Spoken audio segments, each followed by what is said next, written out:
everyone, it's Pastor Sarah here with my last blog for the season, and you won't want to miss this one.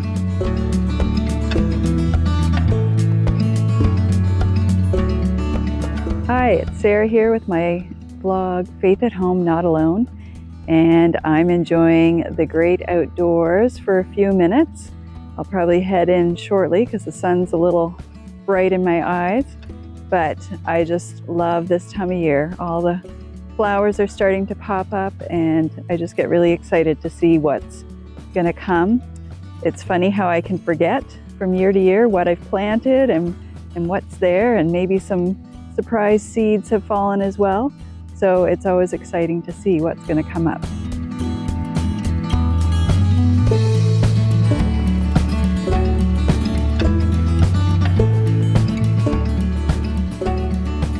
So as I was thinking about the upcoming summer and all the, I guess, just the change of rhythm that summertime is for us, for our families, for our church community, we're planning vacations, we're planning times of rest and refreshing, and those are really important. We need those rhythms in our life. We need to, I think, practice resting more. And recently I've been asking God to help me understand how does He want me to rest, because I find often the ways that I try to rest don't end up being as restful as I hope they will be. But I think in the midst of it, what can happen often is we can get disconnected. And it makes me think of when my kids were younger and about elementary school, and I think I may have shared this story before, but it's one that I keep reflecting on. And one of my children was probably mid-August at this point, and he came and he said, "How come we don't go to church anymore?" And I thought, what is he saying? Because we had been to church every single Sunday. My husband's a teacher. I wasn't working in the summers, so we were home. We might have done some day trips, even gone to visit family, but even then we would have gone to church with them. And I thought, why does he think that we have not been to church? And as I've looked back on it, I think what it is that our regular rhythms of getting together with other families, of church activities, those things had been disrupted. They had changed. And so he was feeling a disconnect. And I think coming out of COVID, where we've had 2.5, 3 years of being isolated from others, of having maybe disjointed connection, even at school. They were at school one day and home another, or there were just different rhythms. And I think we're still recovering from that. And maybe the busyness of trying to get back into other routines like school, work, different extracurricular activities, church as well, but church maybe isn't happening as much. Maybe having church online has given us more of an option to stay home than connect in person. And I think we need to realize, kind of take stock, okay, where were we before? How were we connecting? Maybe we weren't connecting great before COVID. How was our connection during the season of COVID?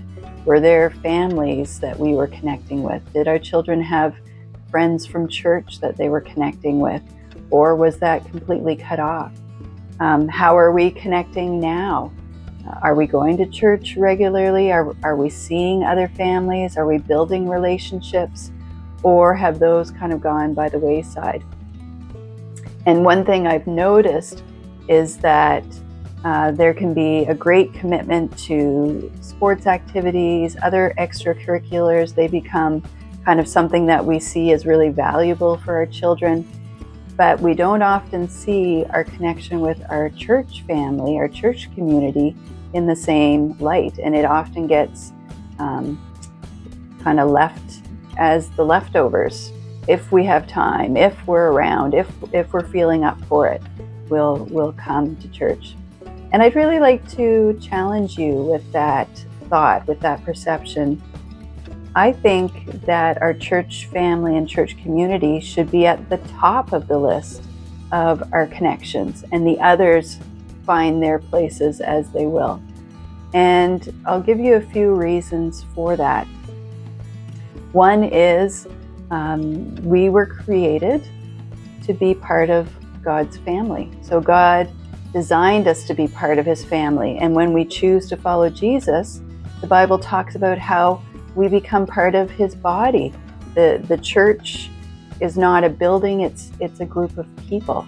And we are now part of God's family, and we all have unique gifts and unique abilities. And the Bible talks a lot, I think of some New Testament passages of Paul, like 1 Corinthians 12, also Romans 12, I believe it is, talking about the body and how we can encourage each other. And as we come together, we use the gifts that we have. We, even just being present with each other, we encourage each other. And I think we really need that encouragement now more than ever. Another thing is that we're encouraged in the book of Hebrews, and I'm just going to look it up here. In Hebrews 10:25, it says this: "Let us not neglect our meeting together as some people do, but encourage one another, especially now that the day of His return is drawing near." And ever since Jesus has gone up to heaven, as believers in Jesus, we're anticipating, we're waiting for Him to return.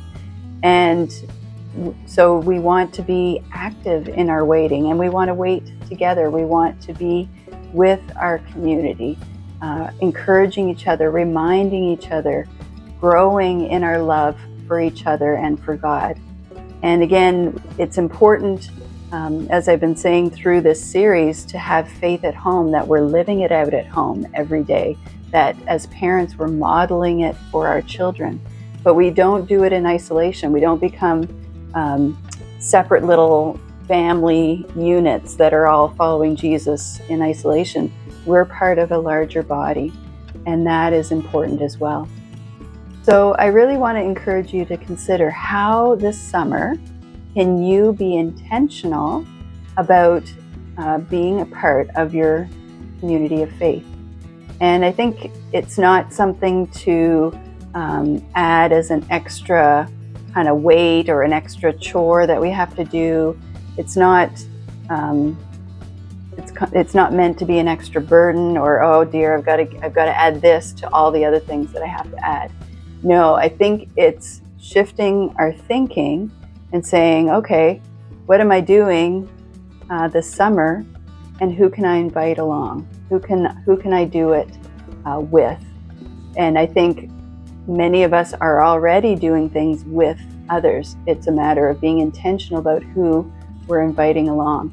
So I know in the next month it's going to be berry season. Maybe your family loves to go berry picking. Why not invite another family and say, hey, let's go berry picking together? Over the summer, many of us have barbecues, or if you have a pool, you might have kind of a little pool party at your house, or you might like to go to the park regularly. Well, is there another family in the church community that you would want to invite, that you say, hey, I'd love for our kids to become better friends. I'd love to get to know you better. And they can be informal. It could be something that's planned. It could be something last minute, just saying, hey, we're heading to the park. Do you want to come? It's taking advantage of the activities that we provide as church leadership. So we'll be planning some family events. We'll be planning some events for the children. And so as you're able to, participating in them. So again, it's not meant to be something that's an extra thing tacked on. It's meant to be, how can we make this our new rhythm? That we're joining our family, that we're connecting better, that we're making those friendships, that as parents, we're leading our children to see, yes, this is our community. This is our community of faith. And it's important that we connect with others here. And I think in the end, it's going to be an encouragement for you. I think it's going to create a community that has more support for each other. And I think it's a way to see, well, God, what is it that you want to do among us? And I think God has some wonderful plans in store for us if we're open and willing to participate in them. So I hope this gives you some food for thought. You can also go to my blog, Words from a Shepherd's Heart, on our website, and I've got a list of about 10 things to as ideas of what you could do with others this summer.